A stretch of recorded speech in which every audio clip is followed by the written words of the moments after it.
camarade peu d'Afrique. Faut Nyasigme Waworo, vous le voyez dehors, il fait malin. Vous le voyez en France, il fait son beau gosse. À la CEDEAO, à l'Union africaine, il fait son beau gosse avec le costume de 100 000 euros, 200 000 euros. Là. Voici hôpital. Stévalis Olympio de Togo. Regardez, les femmes sont couchées par terre. Âmes sensibles, s'abstenir. Parce que, chers camarades peu d'Afrique, vous allez pleurer. Suivez la vidéo. Service de maternité du plus grand hôpital public de la capitale togolaise. La capacité d'accueil est largement dépassée. Le personnel est insuffisant. Le plus grand hôpital public. Certaines femmes sont sur le point d'accoucher. D'autres attendent une césarienne. Maman Yako. Ça fait déjà 5 jours que je suis ici. J'attends l'opération. Il n'y a pas de place. Selon ce médecin qui a souhaité garder l'anonymat, la situation au CHU Sylvanus Olympio est tendue depuis que les assistants médicaux ont décidé le mois dernier de ne plus faire le travail des gynécologues obstétriciens en raison du manque de reconnaissance. On est obligé maintenant de sélectionner et il arrive parfois qu'on ait 2-3 accouchements en même temps. Si on n'a pas les tables qui sont au nombre, certains peuvent accoucher là où elles sont. Donc si elles étaient dans le couloir, elles peuvent accoucher dans le couloir. Le mouvement d'humeur des assistants médicaux touche tous les centres de soins publics du pays et vient aggraver une situation déjà critique. Cette salle de travail de 8 lits n'a pas été rénovée depuis 30 ans. Ce qui fait que les autres femmes qui arrivent n'ont pas de place ici et elles se retrouvent sur les matelas au sol dans le couloir.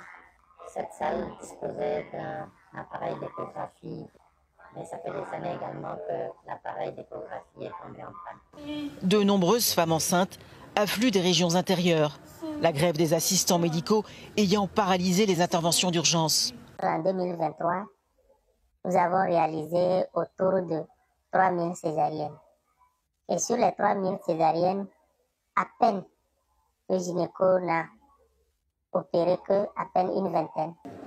Le ministère togolais de la Santé n'a pas répondu à nos sollicitations.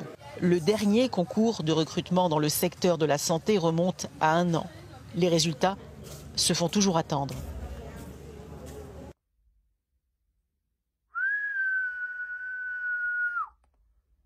Sur 3000 césariennes, 20 ont été effectuées par des gynécos, c'est-à-dire les professionnels.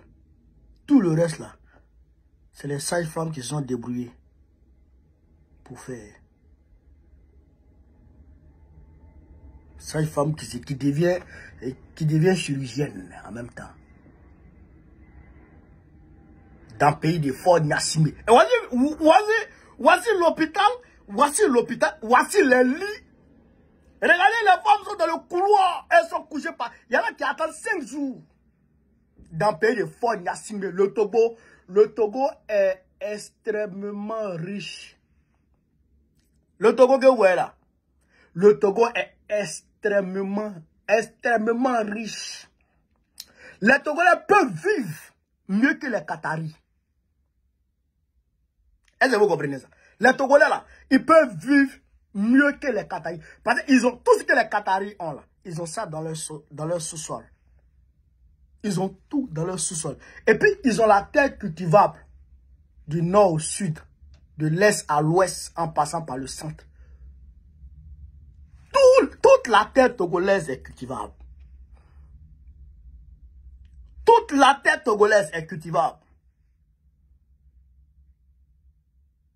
Mais Fort Nyassimé, au lieu de permettre à la population de bénéficier de ces richesses-là, il ne veut pas ça. Il ne veut pas ça.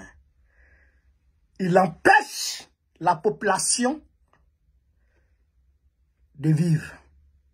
Non seulement il ne les aide pas, mais ceux qui cèdent et qui arrivent à s'en sortir,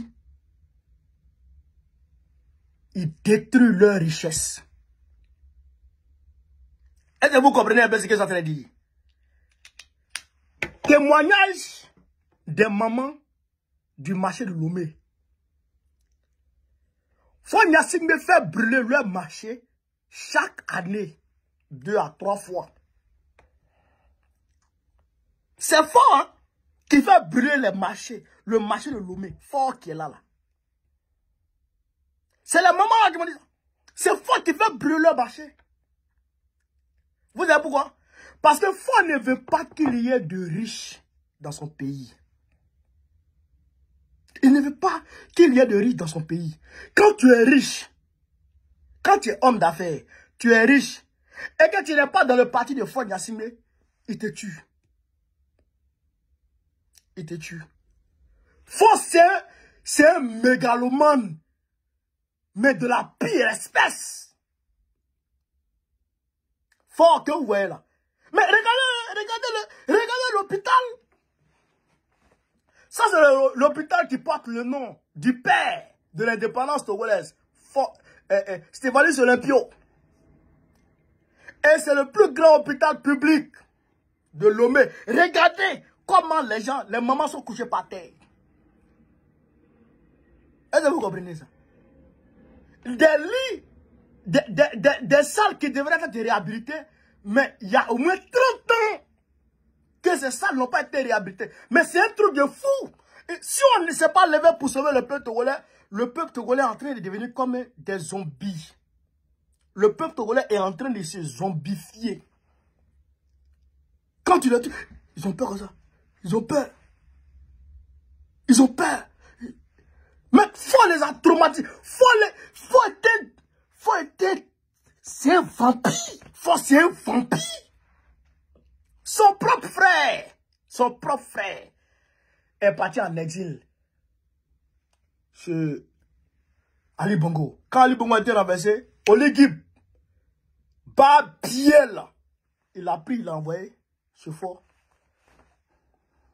Alors que c'est son frère là, qui a manigancé pour que lui soit président. Fort est devenu député aujourd'hui, président de l'Assemblée nationale aujourd'hui, président par intérim aujourd'hui. Le même jour, Fort Gnassingbé. Donc, voilà les réalités du Togo. 2025 là, c'est une année où on va dégager tous les dictateurs. Parce qu'il y a les bases militaires là-bas, au Togo là-bas. Il y a les bases militaires là-bas au Togo. Il y a les bases militaires de la France là-bas. Au Togo là-bas, on a des informations sur ça. On a des informations. Il y a les bases militaires là-bas. Au Togo là-bas. Aujourd'hui même, on m'a rapporté une position de base militaire française en Côte d'Ivoire. Au niveau de Ouangolo-Dougou. Au niveau de Ouangolo-Dougou. En Côte d'Ivoire, il y a une base militaire française là-bas. Au niveau de Ouangolo-Dougou. Cette année, 2025, c'est la chute des dictateurs. Tous les dictateurs, on va les jeter dehors. Sans état d'âme. On va les jeter dehors tous. Camarades d'Afrique, partagez cette vidéo pour que le peuple togolais commence à se réveiller. Parce que, Fort là, sa position là, ça ne nous arrête pas. Il faut qu'il dégage. Il faut le dégager pour qu'un panafricaniste vienne prendre le pouvoir. On va le dégager. Rapidement. En bas, quoi. Voilà. Je dis, vous voulez, chers camarades d'Afrique, partagez la vidéo. Mettez-la partout à travers le monde entier. Publiez ça. Partagez-moi ça. Vive l'Afrique libre. Vive le panafricanisme. Vive tous les présidents panafricains. Gbagbo, président de la République Côte d'Ivoire, en octobre prochain. On est ensemble.